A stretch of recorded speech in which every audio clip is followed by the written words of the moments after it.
सगळ्या संतांनी भजन भक्ती कशी उलटी चालली होती याचं वर्णन केलं. खूप त्या अभंगात 10-12 चरणाचा आपल्या आज पाठात येऊन गेलाय.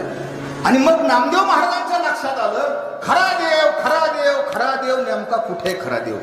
आणि मग त्यांना सांगितलं, तुम्हाला जर खरा देव पाहायचा असेल तर तुम्हाला गुरु करावा लागेल, गुरु करावा लागेल. आणि कुठे म्हटले, म्हणले तुम्ही जा. आता कुठं जा, तर औंढ्याला जा. आणि मग देवाच्या संबंधानं नामदेव महाराजांच्या मनामध्ये चिंता उत्पन्न झाली.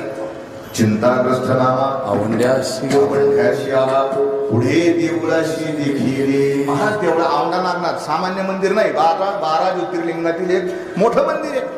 महाराज मंदिरात गेले, त्यांना सांगितलं विसोबा खेचर हे तुम्हाला देव दाखवतील. आणि विसोबा खेचर कशी झोपले होते, पिंडीवरी पाय ठेवून खेचर निजला निवांत परी. पिंडीवर पाय देऊन झोपले होते माझे विसोबा खेचर. नामदेव महाराज तिथं आले, म्हणले अरे मला सांगितलं हा मला देव दाखवणार, आणि हा कसा झोपलाय.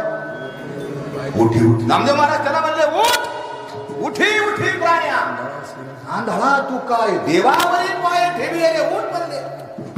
विसोबा खेचर म्हणले माझे पाय मला उचलत नाही. नामदेवा एक काम कर, माझे पाय उचल आणि अशा ठिकाणी ठेव जिथे नाही देव तिथे ठेवी पाय.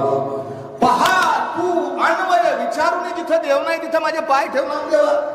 आणि मग नामदेव महाराज असे हातात पाय घेतले आणि नामदेव महाराज विचार करायला लागले. काय करायला लागले, विचार. काय विचार करायला लागले, अरे या मंदिरामध्ये या गाभाऱ्यामध्ये ही पिंड सोडली का बाकीच्या ठिकाणी देव नाही का.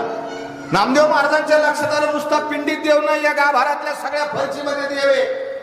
नुसता गाभाऱ्यात नाही तर बाहेर सगळ्या ठिकाणी देव आहे. विठ्ठल जळी स्थळी भरला